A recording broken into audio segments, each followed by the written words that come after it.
Good morning, guys. Sorry for the quiet time. I was a bit sick. But I want to welcome South African, the new terrorist company.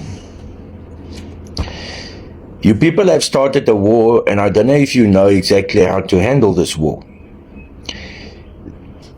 I've seen the destruction it is caused by school kids, by some of the South Africans onto the foreigners. Yes, you want them out because you want jobs.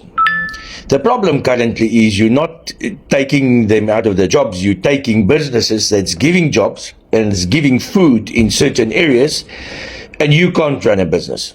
Sorry, there's some of you South African guys, they just can't run the businesses what those guys are running, because if you could, why don't you have some businesses in the settlements? You just don't have. It's Somalians that's got the shops because you can't run the shop. That's unfortunately so. Malema, I don't understand your case of this.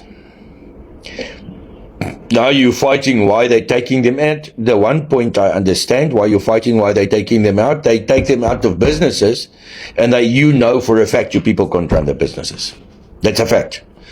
You can do what you want to, it's a fact. Because if they could, we would have never had Somalian shops, we would have had Xhosa shops, Zulu shops, whatever shops you name them, you would have had that. But you haven't got it, and that's why the Somalian is there, because you can't run the business. You just can't. You can't even pitch for work. Yes, I'm telling you. The Xhosa men are so weak, they only drink and can't even pitch for work. They can't even look after their women where they made babies. So how do you want them to run a shop if they can't even look after their own babies they've made? Drink, yes, they can. Loot, yes, they can. Steal, yes, they can. Business run? No, they can't. And I will emphasize it. That's why there would have been people. Malema, you're making for yourself a lot of enemies, and you lose millions of votes by protecting the foreigners in the country. I don't say two wrongs make a right, that you people attack them, destroy them, hit them, do them. That's not going to work. Gayton McKenzie sits on the sideline and have a screen. The ANC is very, very quiet. The DA also. Because they're too scared to say something, because then they will lose votes. The Patriotic Alliance is marching forward. I see they're doing very well for our brown people in South Africa. And Gayton, I hope you get what some people call colored people, brown, and the darker tan Boertjies that speak Afrikaans, that you can get them back into their positions and into their land, what the people from the Eastern Cape came and stole. So if there's somebody that's going to stand up and tell the foreigners, Abahambe, it's your people, your brown people, your colored so-called people, I call them the dark Boertjies, get up and take back your land. A lot of Xhosas from the Eastern Cape's got property in the Eastern Cape, and they came and they took the colored people's ground in South Africa. And that's a fact. The whole Bloemkombos in the past belonged to the brown people. The schools was built for the brown people. It was hijacked by the Eastern Capers.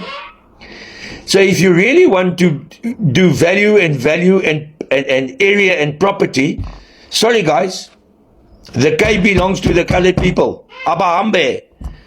The Xhosas go back to the Eastern Cape, then all our colored people, brown people, and white people that stays in Cape Town will have work. Go back to the Eastern Cape. Go build your country in the Eastern Cape. In Cape Town, I hope you're going to get that right. That you can give back to the brown people that belongs to them in Cape Town. Don't look at the whiteys. The whiteys didn't take, in the old apartheid, there was people moved, District 6, blah, blah, blah, blah, blah, blah, blah. That is the smallest part, the lowest percentage that was taken from the brown people in the Cape. The ground, all next to the N2, that belongs to the colored people, was taken by the Xhosas that came from the Eastern Cape. Look at how many goes back to the land, what they call it, during December. So I think you people must rectify this problem. There's a short solution for the foreigners. Pitch up tents on all rugby fields where you get, and let them come and register.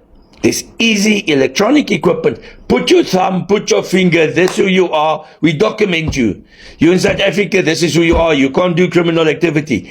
You give them 3 months that you can have them documented easily. And then you somewhere got werkskepping, eh?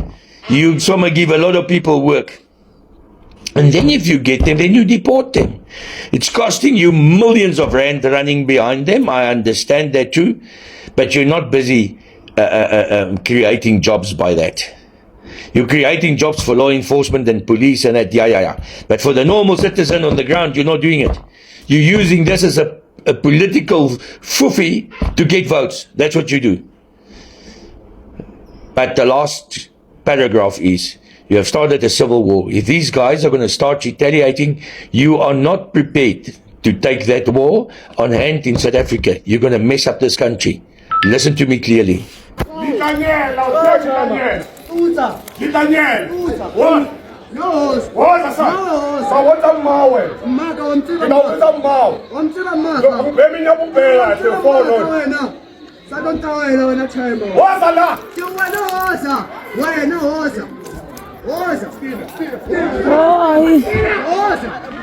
Hayi bayeke wethu.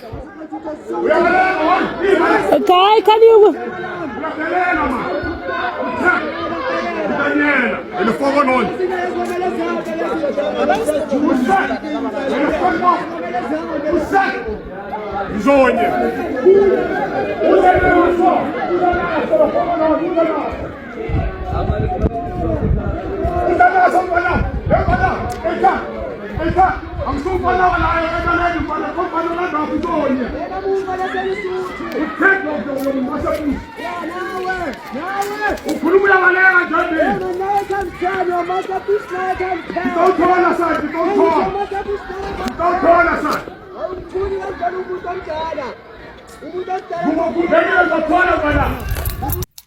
I think we need to compile as much videos as we can for like Julius Malema, because one day there'll be a documentary about Malema and how he's vindicated. You see, Justice Wanhlamulo, Malema said it a long time ago that something like this will happen because xenophobia is the cousin of tribalism, is the cousin of colorism. And I commend him for standing with African people, people of his own skin color, and not saying they should be attacked or they should go away. Julius Malema will be like how we see Mamweni Mandela's documentary now, and her being vindicated for the decisions that she took during that time.